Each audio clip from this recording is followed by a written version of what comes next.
반갑습니다. 오늘 회선 공부 성경 꿰뚫어 읽기 열왕기상 11장 함께 시작하도록 하겠습니다.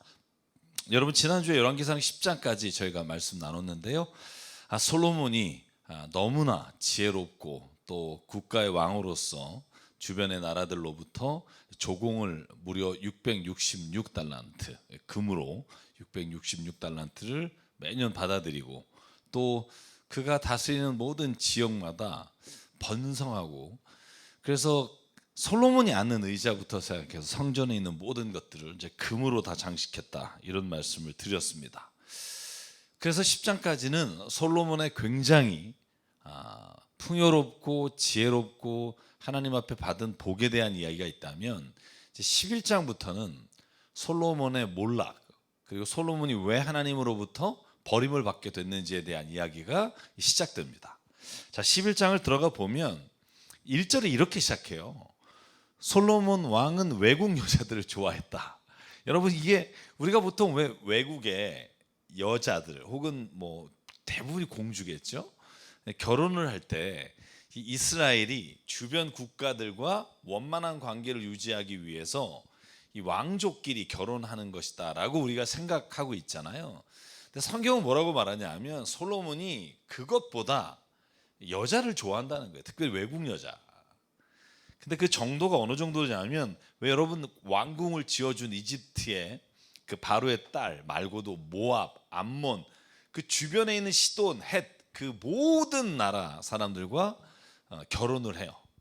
그래서 이 혼인 관계를 유지하고, 그래서 이스라엘이 그것 때문에 솔로몬 시대에 전쟁이 나지 않았지만, 그러나 사실은 오늘 성경을 읽어보면 그것으로 인해서 솔로몬이 국가를 잘 지켰다고 볼 수 없는 게, 주변에 다윗 시대부터 생겼던 원수들을 잘 관리하지 못해서 어려움 당하는 장면들이 좀 나옵니다.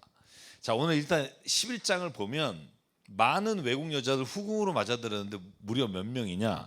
성경이 이렇게 말합니다. 3절, 700명의 후궁과 300명의 첩을 두었다. 1000명이에요. 후궁과 첩. 야, 저는 이걸 보면서 솔로몬이 하나의 약점이 있지 않았을까? 그게 여자였을 거다, 이런 생각을 해요.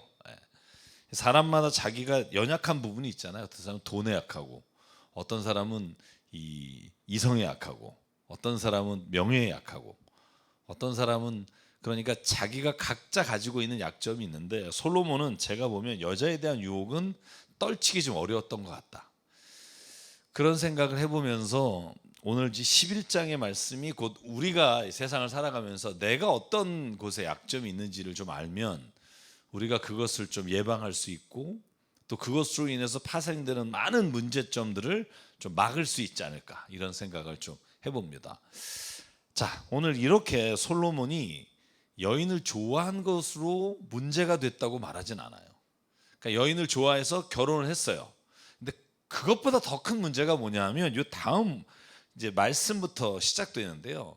솔로몬이 점점 나이가 들어갈수록 젊은 여자들하고 결혼했을 때, 특별히 또 주변에 이렇게 많은 후궁들이 있잖아요, 첩이.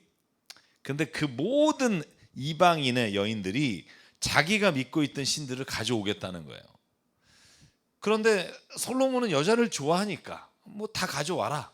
그래서 솔로몬은 하나님이 원하시는 어떤 하나님을 향한 예배와 하나님을 향한 제사도 물론 드렸지만, 오늘 본문에 보면 시돈 사람의 여신 아스타롯, 암몬 사람의 우상 밀곰, 이 밀곰이 몰렉이죠, 같은 단어입니다. 그 다음에 여러분 잘 아시겠지만 그모스 신도 있잖아요, 그죠? 여러분, 이렇게 많은 신상들을 다 예루살렘으로 가져와요. 그래서 예루살렘 건너편에다가 산당을 지었다라는 게 이제 계속 나오는데, 여러분 한번 보시면 이 우상을 받아들이고 그리고 우상을 섬기는 제단을 만든 게 누구냐? 솔로몬이에요. 그것도 한두 개가 아니라 우리가 아는 모든 이방신은 솔로몬 때 들어왔다고 보시면 돼요. 왜냐하면 다윗 때까지만 해도 그 모든 우상들 다 배척하고 오직 하나님만 따라가겠습니다. 그래서 다윗은 오직 하나님께만 예배드린다. 그래서 모든 신상을 제거했잖아요. 그런데 솔로몬 때 들어온 게 보십시오. 아까 읽은 대로 시돈의 아스타롯, 암몬의 우상 밀곱, 그 다음에 모압의 그모스, 이렇게 다양한 신들을 다 섬기게 되는 게 누구 때문인가? 솔로몬 때문이에요. 자, 여기서 또 중요한 게 한 가지가 있어요. 그게 뭐냐 하면, 그러면 솔로몬이 한 번 실수한 거다. 아, 이걸 못 깨달았구나. 아, 그가 참 이런 실수해서 안타깝네. 성경은 그렇게 보질 않아요.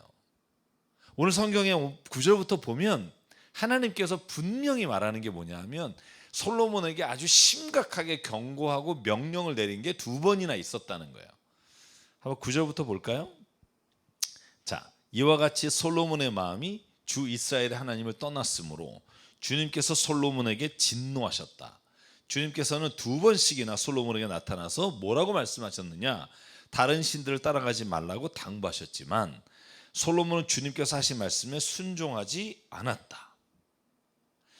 그러므로 주님께서 솔로몬에게 말씀하셔요. 내가 이러한 일을 하였고 내 언약과 내가 너에게 명령한 내 법규를 지키지 아니하였으니 내가 반드시 내게서 왕국을 떼내어 내 신하에게 줄 것이다.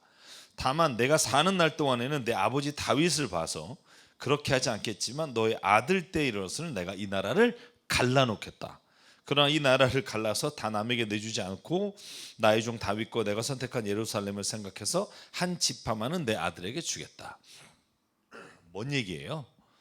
하나님이 솔로몬한테 2번이나 가서 이 얘기를 했다는 거예요. 여러분, 여기서 뭐가 떠오르지 않나요? 이렇게 막 떠오르는 장면이 없나요? 사무엘상 4장에 보면 엘리 제사장한테 하나님이 나타나서 경고를 해요. 근데 그걸 못 알아먹으니까 사무엘한테 가서 얘기해요. 하나님이 사무엘아 사무엘아 불러서 4번째 하나님 말씀하십시오. 그랬더니 엘리 제사장 집이 나를 따르지 않고 죄를 범하고 그 아들 홈리와 비나스가 범죄하였는데도 엘리가 그를 처벌하지 않고 그래서 내가 그 집안을 멸하겠다. 이렇게 말씀하셨음에도 불구하고 문제는 뭐예요? 돌이키지 않았다는 데 있어요. 자, 솔로몬이 실수했어요. 그 여인을 좋아해서 또 외국 여자와 왕실과 결혼을 하고 또 자기가 이 삶의 이 풍요로운 것 즐기고 우상을 섬기고 또 자기 나름대로 정말 좋은 것들을 다 꾸미며 살았는데, 그런데 그것이 문제라기보다 더 중요한 건 하나님이 2번씩이나 찾아가서 네가 정말 이렇게 살면 이 나라가 둘로 쪼개진다. 여러분, 이렇게 말했음에도 불구하고 솔로몬은 회개하고 돌이켰다는 말이 성경에 없다는 게 문제예요. 엘리 제사장도 그렇고 솔로몬도 그렇고 그들이 회개했다면 저는 그러면서 다윗을 생각하게 돼요. 다윗은요, 하나님 앞에 가장 중요한 십계명의 3가지 범죄를 다 저지른단 말이죠. 그런데 다윗이 하나님께 용서받았던 이유는 회개했기 때문이에요. 간음했죠, 살인했죠, 하나님의 일을 망령되게 했죠. 그랬는데도 불구하고 그가 회개하며 하나님 앞에 내가 죄를 졌습니다라고 말할 때 하나님이 그를 불쌍히 여기시고 그에게 길을 주셨다는 거죠. 그리고는 그와 같은 죄를 한 번도 범하지 않았다. 이렇게 하나님께서 말씀하셨는데 솔로몬은 아니에요. 하나님의 말씀을 순종하지 않았고 그러므로 인해 나라가 둘로 쪼개지는 역사가 일어나는 겁니다. 자, 그리고 그 다음에 그것으로 인해 솔로몬의 대적자가 3명이 11장에 줄줄이 나와요. 솔로몬이 살아있는 동안 일생 동안 원수로 지냈다. 이런 사람이 첫 번째가 누구냐 하면 여러분 14절에 이렇게 되어 있습니다. 에돔 출신으로 에돔에 살고 있는 왕손 하닷을 일으키셔서 솔로몬의 대적이 되게 하셨다. 자, 솔로몬이 살아있는 동안 대적이 3이 있었다. 여러분, 이거 아는 사람 그렇게 많지 않아요. 그죠? 그냥 솔로몬은 굉장히 풍요롭고 이러다 끝났다고 생각하는데, 여러분 에돔 출신의 하닷이 누구냐 하면 제가 여기 길어서 중간에 좀 뺐습니다. 제가 설명을 드릴게요. 하닷이라는 사람이 에돔에 있었는데 이건 다윗 왕 때 이야기예요. 다윗 왕 때 요압을 시켜서 에돔에 6개월 동안 머물러 있으면서 이 에돔의 모든 왕족과 모든 백성을 다 멸절시킨 적이 있어요. 그때 살아남아서 이집트로 도망간 게 누구냐? 그게 하닷이에요. 하닷이 이집트로 도망가서 여차저차 해서 내가 여기까지 왔습니다. 그런데 여러분 아시다시피 이집트는 이스라엘과는 적대 관계에 있잖아요.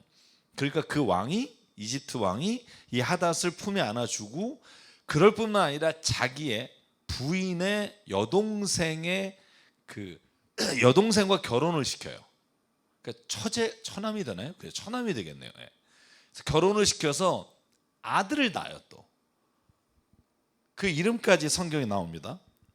그런데 그 아들을 낳고 그 다음에 여기 성경에 이제 21절부터 그 뒤에 하닷은 다윗 군사령인 요압이 죽었다는 걸 들어요. 그리고 나서 다시 에돔으로 올라가서 에돔의 왕이 됐겠죠. 자, 바로가 그를 끝까지 붙잡아요. 나와 같이 살자. 어차피 여기서 너 지금 우리가 편안하게 사는데 뭐가 부족하다고 다시 돌아가니? 그랬더니 하닷이 부족한 것은 전혀 없지만 보내달라. 왜? 원수를 갚아야 되니까. 그래서 에돔의 하닷이 일평생을 솔로몬이 있는 동안 그를 괴롭혔더라. 이렇게 되어 있습니다. 자, 이게 첫 번째 솔로몬의 원수의 대적자들이라면, 두 번째는 오늘 23절부터 나오는 또 다른 대적자로는 엘리야다의 아들 르손을 일으키셨다라고 되어 있어요. 르손은 원래 소바 왕 하닷 에셀에게서 도망간 사람이다. 그러니까 소바 왕과 거기 함께 있다가 다윗 시대에 다윗이 쳐들어와서 소바 사람들을 죽일 때가 있었어요. 자, 이건 좀 나중에 얘기할게요. 다윗이 한 일을 왜 솔로몬이 당하나 뭐 이런 생각하실 수 있어요. 자, 한번 이야기를 따라가 볼게요. 소바 사람을 죽일 때 그도 역시 도망가서 어디 갔느냐? 다마스커스로 도망간 거예요. 다마스커스로 도망가서 목숨을 부지하고 있었어요. 그런데 25절, 르손은 솔로몬의 일생 동안에 이스라엘의 대적자가 됐다. 그렇지 않아도 솔로몬은 하닷에게 시달리고 있었는데, 아까 말한 하닷, 엎친 데 덮친 격으로 르손에게도 시달렸다. 왜? 르손이 나중에 돌아와서 어디에 왕이 돼요? 시리아의 왕이 됐어요. 그러니까 여러분, 위에 있는 시리아가 아람이잖아요. 위에 시리아, 그 다음에 옆에 오른쪽에 암몬, 이 주변국들이 다 솔로몬하고 적대 관계를 가지고 막 솔로몬을 위해서 자기 좋은 자리를 뛰쳐나와서 이 정도로 막 대적을 했다는 거예요. 저는 이 본문을 보면서 무슨 생각하냐 하면, 사실은 이게 솔로몬이 행한 일이 아니에요. 다 보면 하닷도 그렇고 르손도 그렇고 다윗 시대에 다윗이 그 나라를 쳐들어가서 그 나라를 멸절하거나 그 나라와 전쟁을 치렀던 일이거든요. 근데 왜 솔로몬에게 그 모든 일들의 결과가 이렇게 악한 결과가 올까? 성경이 뭐라고 말하냐 하면, 그것이 솔로몬이 죄를 범했기 때문이다라는 거죠. 자, 우리가 이건 뒤에 요 세 번째 대적자까지 보고 나서 좀 자세하게 설명을 드릴게요. 자, 세 번째 대적자는 누구냐? 여러분도 이름을 너무나 잘 아는, 나중에 북이스라엘의 왕이 되는 사람, 여로보암이라고 하는 인물이에요. 여로보암은요, 원래는 그 솔로몬 왕의 신하였잖아요. 신하였는데 밀로에 솔로몬이, 여러분 기억나시나요? 지난 시간에 도시를 개척했잖아요. 다 건축한 게 솔로몬인데, 그때 이렇게 되어 있습니다. 여로보암은 에브라임 족의 스레다 사람으로서 한동안은 솔로몬의 신하였다. 이 사람까지도 솔로몬 왕에게 반기를 들어 대적했다. 그 어머니는 과부였는데 그가 반기를 든 사정은 이러하다. 27절입니다. 솔로몬이 밀로를 건축하고 그의 아버지 다윗 성에 갈라진 성벽 틈을 수리할 때다. 그 무렵 여로보암이 예루살렘에서 나오다가 길에서 실로의 아히야 예언자와 마주쳤다. 여러분, 아히야는요, 하나님의 신실한 종입니다. 신실한 예언자예요. 어떻게 할 수 있냐? 14장에 가면 여러분, 여로보암이 자기 아들이 죽게 돼요. 그죠? 아비야가 죽게 됐을 때 자기 아내를 변장시켜서 아히야 선지자를 만나러 가요. 그래서 아히야가 그때 얘기를 하는 걸 보면, 이 아히야는 이렇게 여로보암에게 어떻게 보면 하나님의 뜻을 반해서 전해준 게 아니라 하나님의 뜻을 전해준 선지자예요. 만났더니 어떻게 해요? 자기 새 옷을 10개로 찢어요. 그리고는 어떻게 해요? 12조각으로 찢죠. 그리고는 여로보암에게 10조각은 그대가 가져라. 하나님께서 솔로몬의 왕국을 찢어서 10지파를 너에게 주겠다라고 약속하셨다라고 보여준 게 아히야예요. 그래서 여로보암은요, 솔로몬 때는 대적자가 되지 않아요. 솔로몬 때는 이집트로 도망가요. 왜냐하면 이 이야기를 알고 그리고 나서 여로보암을 솔로몬이 그냥 두지 않을 거라고 생각하고 이집트로 도망가요. 그러니까 여러분, 이스라엘의 대적자는 다 이집트로 도망가요. 하닷도 그랬고. 그랬다가 언제 들어와요? 나중에 보면 여로보암이 솔로몬이 죽고 그 아들 르호보암이 왕이 된다고 할 때 들어와요. 그때 들어와서 그때 데모에 앞장서요. 이따가 보겠지만 데모에 앞장서서 르호보암 물러가라, 물론 성경에 그렇게 안 나와요. 물러가라 할 때 여로보암이 앞장서서 르호보암이 그들의 청을 듣지 않자 여로보암에게 이제 이렇게 쏠리게 되는 장면이 나옵니다. 그래서 오늘 이제 세 명의 대적자죠. 하닷, 르손, 그리고 여로보암. 이 세 사람이 공통점이 뭐냐 하면 이들이 솔로몬과 대적하지만 성경은 이것을 뭐라고 분명히 말하냐 하면 이 다음 절입니다. 33절. 여러분, 하나님께서 여로보암에게 하신 말이에요. 내가 왜 너를 솔로몬의 대적자로 삼은 줄 아니? 왜 솔로몬에게 적이 이렇게 많은 줄 아니? 이렇게 써 있습니다. 솔로몬은 나를 버리고 시돈 사람의 여신인 아스타롯과 모압의 신 그모스와 암몬 자손의 신 밀곰에게 절하며 그의 아버지 다윗과는 달리 내 앞에서 바르게 살지도 않고 법도와 율례를 지키지도 않았지만 내가 택한 나의 종 다윗이 내 명령과 법규를 지킨 것을 생각하여 솔로몬이 살아있는 동안에는 그 온 왕국을 그의 손에서 빼앗지 아니하고 그가 계속해서 통치하도록 할 것이다. 그렇지만 그의 아들 때에 가서는 내가 그 나라를 빼앗아서 그 가운데서 10지파를 너에게 주고 한 지파는 솔로몬의 아들에게 주어서 다스리게 할 것이다. 자, 왜 이런 대적자들이 나타나고 여로보암 내가 너에게 왜 이 10지파를 주는 줄 아느냐? 솔로몬이 나를 버렸기 때문이다. 그죠? 자, 한번 그럼 앞에 얘기했던 질문에 대답해 볼까요? 자, 그러면 다윗 시대에 행한 일이에요. 그죠? 에돔에 쳐들어가서 물리치고 6개월 동안 요압이 들어가서 멸절한 것도 다윗이었어요. 솔로몬이 아니었어요. 그 르손이 있었던 그 소바 왕이 있었던 거기도 쳐들어갔던 게 다윗이었단 말이에요. 그런데 결국은 그 다윗의 시대에 당했던 사람들이 다 도망갔다가 솔로몬 시대에 와서 일생 동안 적이 되었다. 여러분, 이 말의 의미가 뭘까요? 다윗이 잘못한 거가 왜 솔로몬에게 대가를 치를까요? 저는 그렇게 성경을 볼 수도 있지만 또 한 가지 이렇게 볼 수 있다는 거죠. 만약에 여러분 솔로몬이 에돔이나 소바나 시리아나 주변에 있는 국가들과 잘 지냈다면, 만약에 주변에 있는 국가들과 정말 그 친서를 교환하고 정말 우호 관계를 유지하고 있었다면 적대 관계는 되지 않는다는 거예요. 아무리 다윗이 그렇게 쳐들어갔다 해도 나라와 나라와 사이에서 왜 그렇게 됐을까? 저는 솔로몬이 앞에서 말한 자기가 결혼한 이방 여인들과의 어떤 관계와 또 그들이 섬기는 이방신을 섬기는 것으로 인해 솔로몬이 나중에 나이가 들어가면서 주변 국가로부터도 존경받지 못하는 인물이 됐을 거라는 게 확신이 있어요. 이 정도로 솔로몬을 괴롭히고 대적하는 사람들이라면 저는 솔로몬이 행한 일들 가운데 그 나라 백성에게서부터도 따돌림을 당해요. 여러분, 뒤에 우리가 12장에 넘어가면 12장 13장에 백성들이 솔로몬에게 당한 일을 이야기할 때 그들이 치를 떨면서 말해요. 그래서 르호보암한테 그렇게 말하는 거잖아요. 네 아버지가 이렇게 했다. 그랬더니 르호보암이 뭐래요? 난 아버지가 채찍으로 해서 난 쇠로 갈길 거다, 막 이런 놈이잖아요, 르호보암이. 그러니까 그 10지파만이 아니라 이스라엘 모든 지파가 이 솔로몬 시대에 당했던 것들을 이렇게 말하는 장면을 보면 솔로몬이 굉장히 자기가 누렸던 부와 그리고 하나님이 주신 복을 굉장히 이기적으로 사용했을 거라는 것을 우리가 알 수 있는 대목 단락들이 나옵니다.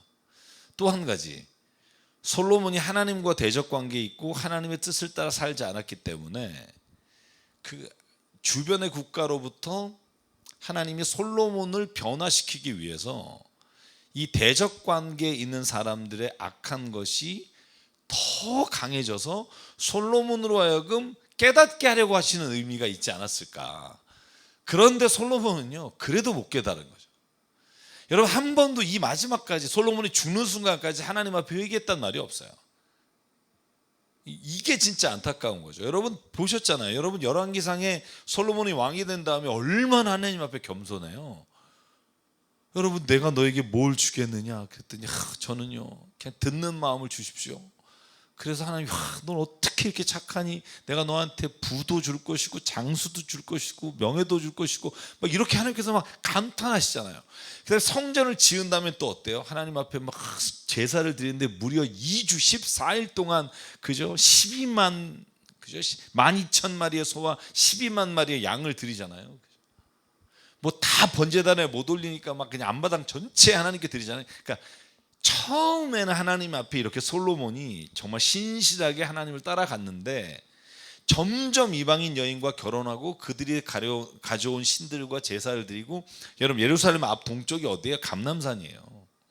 그 감람산에다가 제단을 다 쌓아서 여러분 이 모든 이방 신들을 다 거기다 세웠다면 이미 솔로몬에게는 나라와 백성과 하나님은 없고 자기가 데려온 여자와 나머지 이방신을 섬기는 것으로만 가득 찼다는 걸 알 수 있어요. 왜? 단 한마디도 이 다음에 솔로몬과 대화하는 장면이 하나님 앞에 없다는 거죠. 안타까운 건요 여러분 솔로몬이 죽는 순간까지 하나님의 말씀을 듣고 대화했다는 얘기가 단 한마디도 없어요.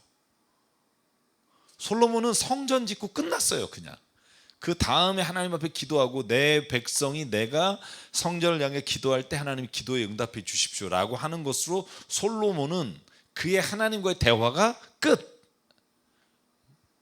하나님과 개인적인 대화가 전혀 없는 사람의 모습은 저는 이와 같이 처참하게 바뀔 수 있다. 여러분 우리가 이미 봤잖아요. 솔로몬 앞왕 그죠? 사울 왕 그죠? 사울 왕이 얼마나 겸손했어요. 네가 왕이 될 거다 막 쫄아가지고 막 가방뒤에 숨어서 내가 무슨 왕이 됩니까 막 이랬던 사람이 나중에는요 얼마나 기고만장해요. 그죠? 하나님께 제사 드리는 사람 안 오니까 지가 제사 드리고, 또 하나님께서 뭐라 그러면 그래도 알았으니까 나 좀 데리고 내려가라, 이렇게 자기가 중심이 된 인간이 되는 모습 보죠. 저는 솔로몬이 대적자들이 많았던 이유를 하나님이 여로보암에게 이렇게 말하는 거예요. 나를 버렸다. 그리고 내 말대로 살지도 않았고 법규를 지키지도 않았고. 그러니까 우리가 정말 잘못 알고 있는 거죠. 솔로몬은 굉장히 위대한 왕, 지혜의 왕, 이스라엘의 가장 큰 영토를 이룬 왕. 여러분 이것까지만 아는 사람이 정말 많아요. 그럼 11장 12장 읽어보면 솔로몬은 하나님 앞에 오히려 더 범죄하고 산 시간이 길었다는 걸 알 수 있어요. 그래서 제가 지난 시간에 이렇게 말씀드렸죠. 지혜는 굉장히 필요한 것이지만 신앙에서 지혜가 앞서면 안 된다는 거죠. 자, 그래서 솔로몬은 이렇게 그의 말년에 굉장히 비참한 삶을 살게 됩니다. 자, 솔로몬의 최후. 이 39절부터 보면 이렇게 되어 있습니다. 솔로몬이 지은 죄 때문에 내가 다윗 자손에게 이러한 형벌을 줄 것이지만 항상 그러지는 않을 것이다. 솔로몬이 여로보암을 죽이려고 하니 여로보암은 일어나서 이집트 왕 시삭에게로 도망하여 솔로몬이 죽을 때까지 이집트에 머물렀다. 그죠? 솔로몬의 나머지 행적과 그가 한 모든 일과 그의 지혜는 모두 솔로몬 왕의 실록에 기록되어 있다. 지금 남아있지 않고요. 솔로몬은 예루살렘에서 40년 동안 온 이스라엘 다스렸다. 솔로몬은 죽어서 그의 아버지 다윗의 성에 묻혔다. 그의 아들 르호보암이 그의 뒤를 이어 왕이 되었다. 자, 여기까지 보실래요? 솔로몬이 한 번도 하나님과 대화한 적이 있나요? 대적들이 나타나고 너무나 괴로운 시간을 지내고 땅도 이제 뺏길 거다라고 했지만 한 번도 솔로몬이 하나님과 대화했다는 말이 없어요. 하나님이 오히려 2번이나 나타나서 솔로몬에게 말했지만 솔로몬은 그것을 받아들이지 않았다. 이게 사무엘상 11장에서 말하고 있는 전부라고 보시면 돼요. 그럼 40년 통치 기간에 여러분 보십시오. 처음에 자기 궁전 짓고 성전 짓고 무려 21년이 지나가잖아요. 그러면 반 지나간 거예요. 그러니까 그거 짓고 반은 정말 하나님 뜻과는 전혀 상관없는 인생을 살았다. 저는 이렇게 보는 게 솔로몬에 대한 아주 정확한 평가가 아닐까 생각을 해봅니다. 자, 제가 죄송해요. 너무나 여러분 사랑하시는 솔로몬을 이렇게 굉장히 안 좋은 곳으로 몰아가는데 내 시작은 좋았으나 나중은 심히 비참하리라. 이게 이 솔로몬에게 한마디로 말하면 주어진 말씀이라고 생각하고요. 여러분 솔로몬도 마찬가지예요. 솔로몬 10번째 왕이에요. 다윗의 10번째 왕, 10번째 아들. 10번째가 왕이 됐다면 얼마나 감사한 일이에요. 진짜 앞에 있는 그 기라성 같은 모든 형들을 제끼고 왕이 됐는데 초반에는 그렇게 겸손하고 지혜로운 왕이 나중에는 이렇게 몰락하는 왕이 돼버렸습니다. 그래서 여러분 꼭 기억하십시오. 솔로몬 때문에 라는 말이 있어요. 솔로몬의 죄 때문에. 그죠? 오늘 39절 이 말을 꼭 기억하십시오. 그러면 왜 솔로몬 때는 안 치셨냐? 다윗 때문에 이렇게 돼 있어요. 그래서 오늘 이 솔로몬의 죄로 말미암아 이 12장에 가면 나라가 쪼개지는 장면이 나옵니다. 자, 1절 볼까요? 12장. 그 아들 유명한 이 약한 왕 르호보암이 왕이 돼요. 왕이 되니까 제일 먼저 사람들이 찾아가서 뭘 하냐 하면 왕이여 제발 좀 이것 좀 해주십시오라고 하려고 하는데 이 쫄았어. 왕한테 가기가 뭐해. 그러니까 누굴 데려가요? 이집트에서 올라온 여로보암을 불러내서 그를 데리고 르호보암에 가요. 그 요청하는 게 4절부터예요. 읽어볼게요. 임금님의 아버지께서는 우리에게 무거운 멍에를 메우셨습니다. 이제 임금님께서는 임금님의 아버지께서 우리에게 지워주신 중노동과 그가 우리에게 메워주신 이 무거운 멍에를 가볍게 해주십시오. 그러면 우리가 임금님을 섬기도록 하겠습니다. 르호보암이 말했어요. 3일만 달라. 다시 내가 너에게 오겠다. 그리고 백성은 돌아갔어요. 여러분 그래서 제가 너무 길어서 좀 뺐지만 제일 먼저 상의한 게 누구냐면 아버지 다윗 때 있었던 굉장히 충성스러운 노신, 그러니까 나이가 있는 신하에게 찾아가서 물어봐요. 백성이 이렇게 원하는데 어떻게 하면 좋겠냐. 막 박수를 치면서 르호보암 기회입니다. 이거 정말 이렇게 해주면 모든 백성이 당신을 따라서 당신의 백성이 될 겁니다. 여러분 이 얼마나 좋은 기회예요. 그런데 르호보암은요 그게 마땅치가 않아요. 왜? 아니 이것들이 나한테 감히? 막 이런 거죠. 우리 아버지 땐 찍소리 못하다가 내가 되니까 나한테 이거 뭐 엉기려고 그래? 막 이런 느낌인 거예요. 그래서 누굴 찾아가요? 젊은 애들. 그러니까 자기가 세운 신하들, 젊은 신하들한테 가서 물어봐요. 자, 그리고는 11절까지 이야기를 좀 드릴게요. 물어봤더니 딱 한마디로 이거예요. 아직 정신 못 차려서 그렇다. 아직 살만하니까 저렇다. 더 쪼이면 끽소리 못할 겁니다. 이렇게 젊은 신하들이 아뢰입니다. 그래서 12절에 르호보암이 다시 사흘 뒤에 그들에게 가서 이렇게 말합니다. 13절 왕은 원로들의 충고를 무시하고 백성에게 가혹한 말로 대답했다. 내 아버지가 당신들에게 무거운 멍에를 메웠소. 그러나 나는 이제 그것보다 더 무거운 멍에를 메우겠소. 내 아버지는 당신을 가죽 채찍으로 때렸다면 나는 당신들을 쇠채찍으로 때릴 겁니다.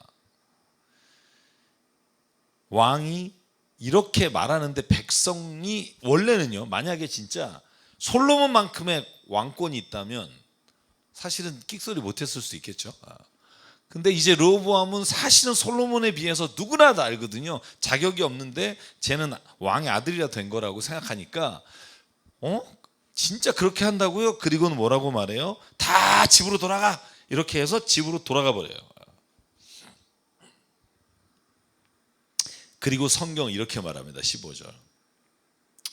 르호보암이 백성의 요구를 들어주지 않은 것은 주님께서 실로 사람 아히야를 시켜서 느밧의 아들 여로보암에게 하신 말씀을 이루려는 것이다.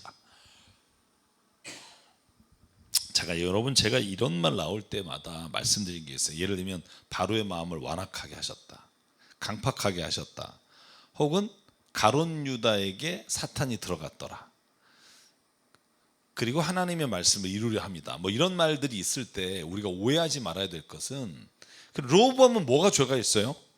아니 아히야를 시켜서 여로보암이 왕이 되게 할 것이다 라는 걸 이루기 위해 르호보암이 백성들이 요구한 걸 거절했다면, 아니 르호보암도 하나님의 뜻을 이루기 위해서 한 건데 왜 걔가 잘못이 있어요? 라고 생각하는 사람들이 가끔 있어요. 혹시 여러분이 가끔에 들어가나요? 여러분이 그런 생각 하신다면 이건 정말 성경을 읽을 때 주의해서 읽어야 되는 부분이에요. 자, 보세요. 하나님께서 아히야를 시켜서 여로보암이 10지파의 왕이 될 것이다라고 예언하셨어요. 그리고 르호보암이 이런 악한 일과 이런 결과로 인해 성경은 말해요. 르호보암에게 이런 행한 것은 아히야를 통해서 예언하신 게 이루어지게 하심이라. 근데 잘 보실래요? 만약에 르호보암이 백성의 청을 받아들여서 만약에 백성에게 이렇게 악하게 대하지 않았다면 어땠을까요? 그랬다면 저는요, 르호보암은요, 하나님 앞에서 또다시 의로운 자로 살아갈 기회가 있었다고 봐요. 그럼 이럴 거예요. 그러면은 여로보암이 하나님이 10지파를 왕으로 세운다고 하셨는데 그건 안 이루어져요? 아니요. 다른 무엇인가 또 하나님의 말씀에 거역한 일로 인해 누군가로 인해 저는 그 약속의 말씀은 이어지나 그게 어떤 사람으로 인해 이루어지느냐는 그 사람의 선택과 그 사람의 자유의지의 결단이 있어야 한다고 생각해요. 쉽게 말하면 가룟 유다는 예수를 팔음으로 인해 예수께서 십자가에 죽으시게 되는 역사를 이루어간 사람이잖아요. 이렇게 말하면 안 된다는 거예요. 왜냐하면 12명의 제자들이 다 예수님이 마음에 안 들었다니까요. 여러분 12제자가 다 마음에 들었을 것 같아요? 마음에 들었으면 예수 십자가 지는 길에 한 놈도 안 따라갔을까요? 저주하고 도망가고 막 이럴까요?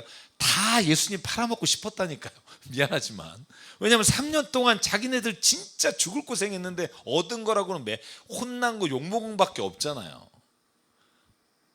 다 그런 유혹을 받는데 그 유혹을 받는 사람 중에 가룟 유다가 그 유혹을 택한 거죠. 여러분, 그래서 예수께서 마지막 성만찬할 때 뭐라 그래요? 누군가 내게 손을 지금 넣는 자, 그가 나를 팔 것이다 그랬지 가룟 유다가 팔 것이다 라고 말씀은 저는 안 했다고 생각해요. 자, 이게 좀 어려운 게 있어요. 뭐냐면 하나님의 섭리와 인간의 자유의지가 어떻게 역사하느냐. 우리가 사실 이걸 밝혀내는 게 너무 어렵지만 저는 이 사람이 죄를 지고 혹은 이 사람이 하나님의 거역하고 이 사람이 하나님의 뜻대로 살지 않을 사람이라고 정해놓은 인간이 있다면 저는 그건 성경적이지 않다는 거예요. 우리는요, 끊임없이 똑같이 돈 때문에 힘들고 괴롭고 어렵고 똑같이 누군가에 의해 스트레스 받고 힘든 상황 가운데도 어떤 사람은 의의 길을 택할 수 있고 어떤 사람은 죄인의 길을 택할 수 있는데 그것으로 말미암아 인간이 가지고 있는 그 선택지로 인해서 그의 삶에서 하나님이 말씀하셨던 일들이 이루어지는 거지. 어떤 사람 르호보암이 이렇게 된 건 어차피 하나님의 역사를 이룬 거니까 그에겐 잘못이 없다라고 말하는 건 성경을 잘못 이해한 거다. 심지어는 히틀러도 하나님이 쓰셨다는 사람이 있어요. 왜냐하면 그 당시에 그를 통해서 어떤 일이 있었다 이런 식으로 설명을 하기 시작하면 세상에요 다 하나님의 뜻을 이룬 사람들이에요. 선한 사람이든 악한 사람이든. 저는 분명히 르호보암에게도 이런 선택지가 있었다고 봐요. 이렇게 말을 들었을 때 돌이켜서 회개하고 그 백성들과 하나가 되어 나라를 이끌어갈 수 있는 기회도 있었고, 그런데 르호보암은 그걸 거절한 거죠. 왜? 그렇게 살기 싫으니까. 아버지보다 더 그냥 떵떵거리고 다스리고 싶었던 욕심이 있었으니까. 그는 그래서 그 욕심으로 말미암아 나라의 반 이상을 잃어버리게 되는 거죠. 여러분, 이 부분에 대해서는 좀 더 깊게 생각해 보시고 좀 나중에 비슷한 주제가 나오면 조금 더 전개를 해보고요. 자, 그래서 어떻게 돼요? 6절에 보면 온 이스라엘 사람들이 왕이 자기의 의견을 받아들이지 않자, 야, 집으로 돌아가라. 이제 더 이상 다윗 집안에는 볼 게 없다.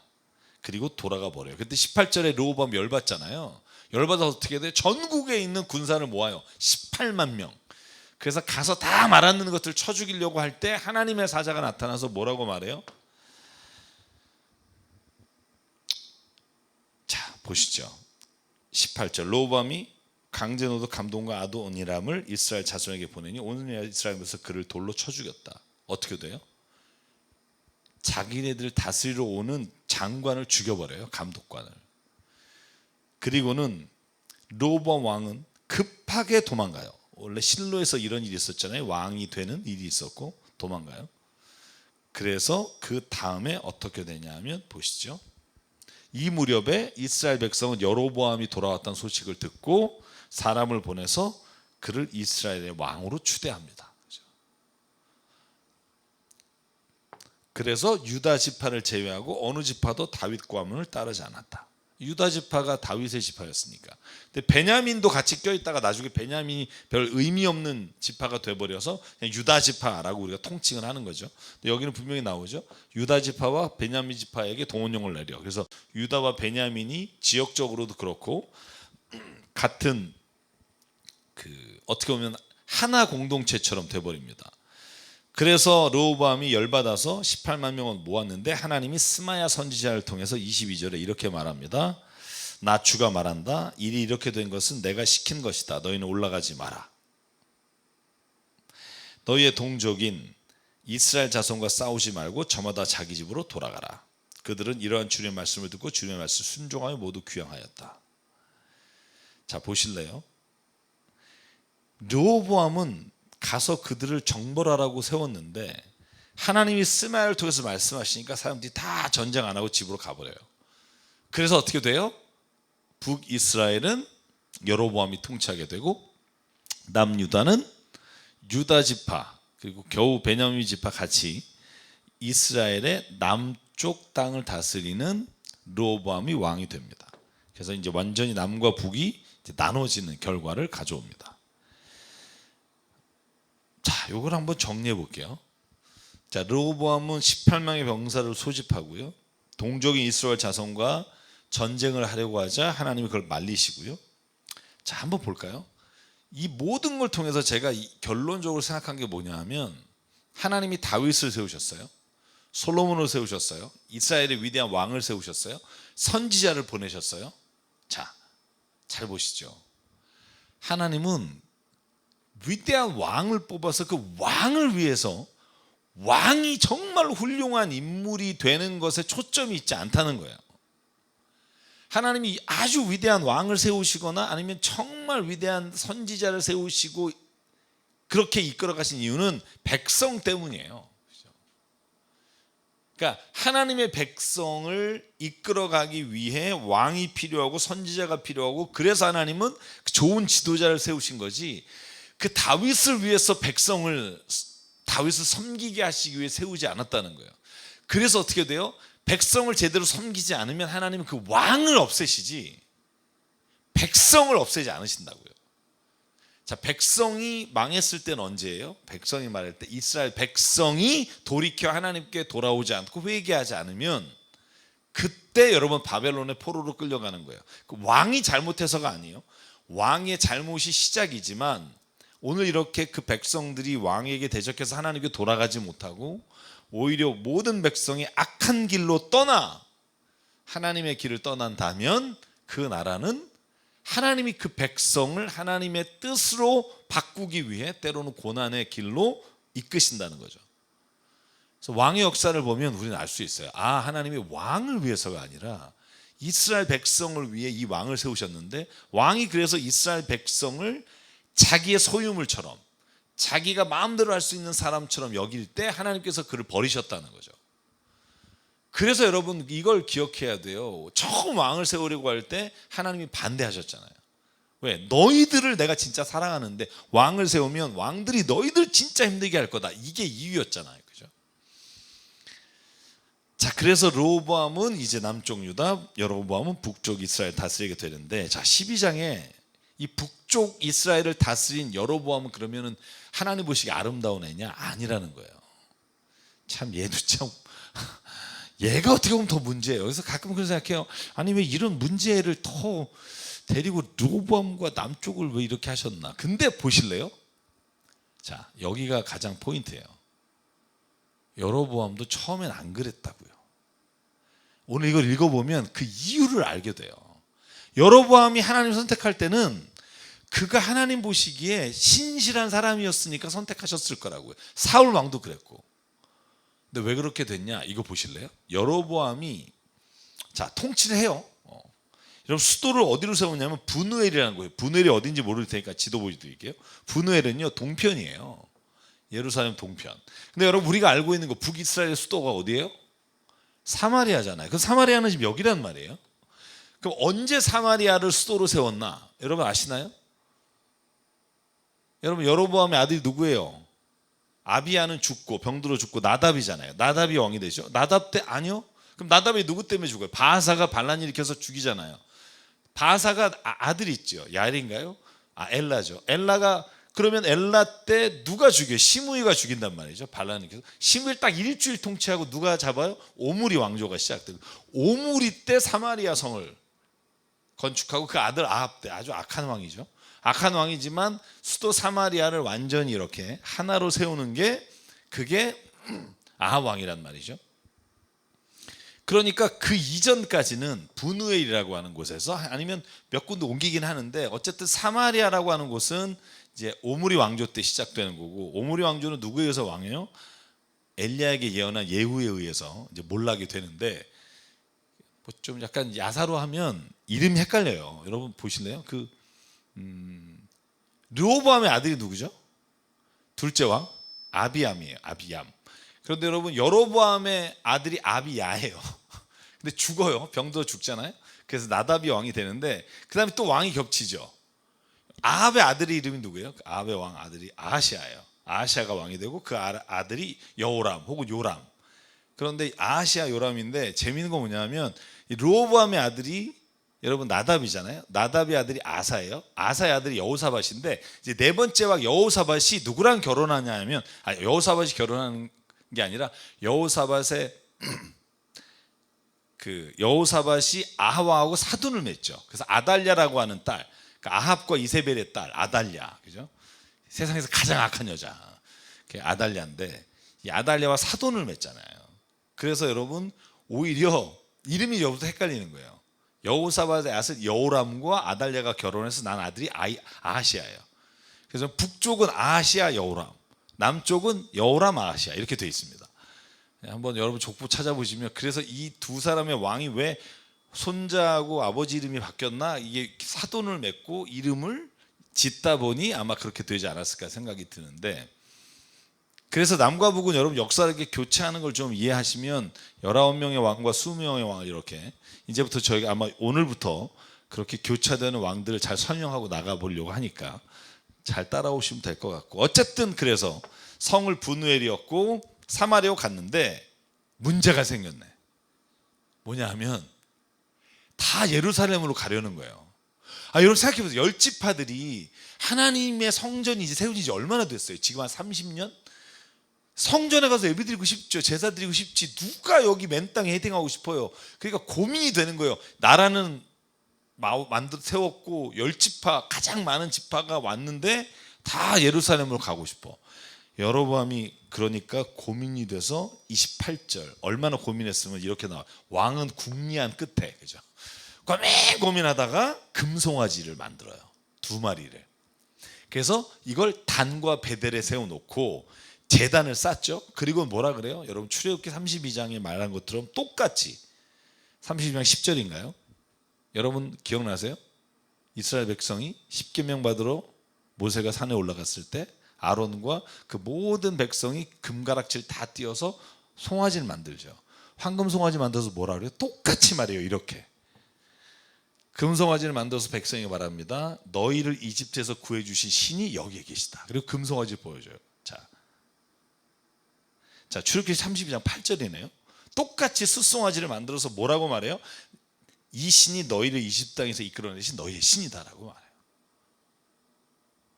그러니까 여러분 이 황금 송아지를 만들어서 이게 진짜 하나님이다. 이집트에서 이끌어야 될 하나님이다. 이게 이제 여러분 그모스 신이나 아니면 몰렉이라든가 아스타롯이든가 이 신상을 보면 재미있는 게 소의 뿔로 생긴 것도 있고 여인으로 되어 있는 게 있고 이런 게 조금씩 다르지만 결국 이제 소의 뿔을 갖고 있는 그노스 신의 신상이 있는데 어쨌든 그 나라에는 굉장히 그게 신성시 됐던 걸로 여겨집니다만 그래서 이 하나님의 형상을 보여주는 거죠.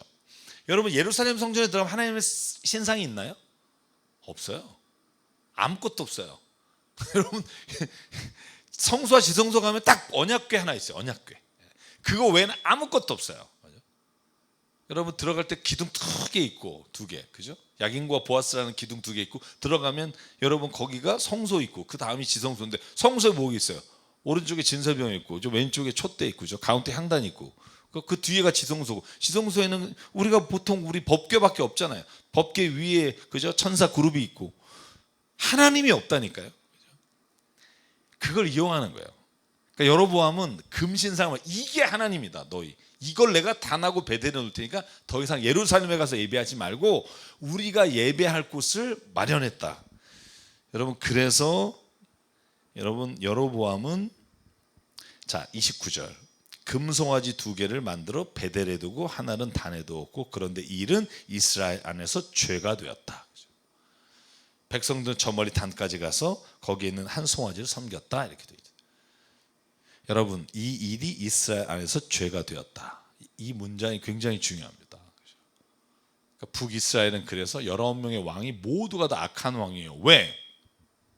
하나님이 보신 악의 기준은 여호와 하나님을 믿느냐 안 믿느냐예요. 다른 어떤 것보다도 왜 우리가 예수 그리스도를 말미암아 구원 얻습니까? 예수 그리스도의 십자가의 은혜를 믿느냐 믿지 않느냐. 이 말은 다시 말하면 인간으로 오신 하나님을 우리의 창조주이시며 우리의 삶의 인도자인 걸 믿느냐 안 믿느냐지, 다른 어떤 기준이 없어요. 그런데 지금 여로보암은 하나님을 금송아지 같은 것으로 만들어 버리고 눈에 보이는 것이 우리가 따라가야 될 신이라고 말하는 거예요. 여러분 그래서 이걸 좀 정리하면 이렇게 정리할 수 있어요. 분우엘을 북이스라엘 수도로 결정하고 여로보암은 10지파를 결속하려고 했으나 되지 않아요. 그러니까 황금 송아지를 만들어서 단과 베델에 예배할 처소를 만들어요. 이것이 가장 이스라엘에게는 하나님으로부터 백성들을 멀어지게 하는 이유가 됩니다. 그리고는 그 금송아지를 이집트에서 구해준 신이라고 여겼어요. 왜? 이집트에서 구해낸 신이 가장 센 신이니까. 여러분 기억하시나요? 이스라엘 백성이 가나안 갈 때 암몬이라든지 주변 에돔이라든지 많은 사람들이 이스라엘이 지나갈 때 쫀 게 뭐예요? 야, 쟤네들이 이집트에서 건져낸 신을 가지고 있대. 이게 쪼는 거예요. 야, 우리 신은 잽이가 안 돼. 여러분 그래서 막 미리 쫄고 들어가잖아요. 블레셋과도 전투할 때 블레셋이 막 쟤네들은 이집트에서 구해낸 하나님이 있는데 그랬는데 오히려 여러분 보니까 별거 아니거든요. 여러분 그런 장면들이 나오잖아요. 그러니까 여기에 이집트에서 구해낸 신이다라는 말은 이 땅에는 어떤 신보다도 강한 센 게 우리 야훼 하나님이다. 그걸 금송아지의 모양으로 만든 거죠. 자, 그래서 오늘 12장 여기까지만 할게요. 12장까지만 하죠. 여러분의 죄악은 또 뭐가 있나? 여로보암은요 제단만 쌓은 게 아니라 제사장도 마음대로 뽑았어요. 레위 지파 중에 뽑지 않고 일반 백성 가운데 자기 입맛에 드는 사람을 제사장으로 임명했다는 거죠. 그리고 뿐만 아니라 절기도 남쪽 유다하고 맞추면 그러면 남쪽을 따라가는 게 되잖아요. 여러분 그래서 여러분 나라가 건국한 다음에 뭐 하는 줄 아세요? 칭호를 정하고요. 그 다음에 자기네 절기나 자기네 주기를 만들어요. 자, 여로보암도 마찬가지예요. 원래 남쪽 유다가 있는 예루살렘 성전에서 지키는 절기를 만들지 않고요. 자, 그는 이스라엘 자손이 지켜야 할 절기를 이렇게 자기 마음대로 정해요. 비슷하긴 하지만 8번째 달 보름날로 정하고 베델에다 세운 제단에서 그가 만든 송아지에게 제사를 드리고 그가 만든 베델의 산당에서 제사를 집행할 제사장도 자기가 임명하고 그리고 그 제단에 분향도 하고. 자, 그래서 저는 이걸 보면서 마지막 깨닫는 게 있어요. 르호보암을 피해서 여로보암을 왕으로 세웠는데 보니까 여로보암이 르호보암보다 더 악한 일을 행해요. 하나님 앞에서. 그래서 제가 늘 기억하고 있고 늘 조심하는 것 중에 하나, 때로는 차선이 최악이 될 수도 있다. 차라리 차선인 경우에 안 하는 게 나을 수도 있어요. 우리가 머리를 짜서 그래 요게 A안이 아니니까 요 B 정도로 하자, 이게 오히려 가장 악한 길을 갈 수도 있기 때문에 늘 우리가 주님 앞에서 어떤 일을 결정할 때 어떤 차선을 먼저 생각하는 게 아니라 하나님 앞에 최선이 뭘까, 그걸 좀 먼저 기억하면 우리가 실수를 좀 줄여갈 수 있지 않을까?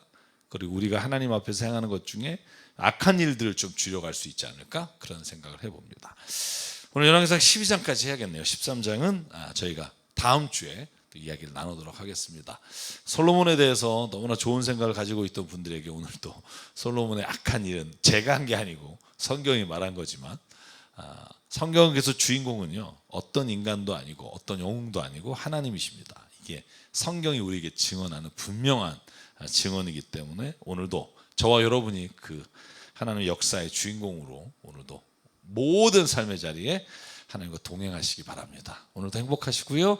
또 한 주 뒤에 뵙도록 하겠습니다. 샬롬.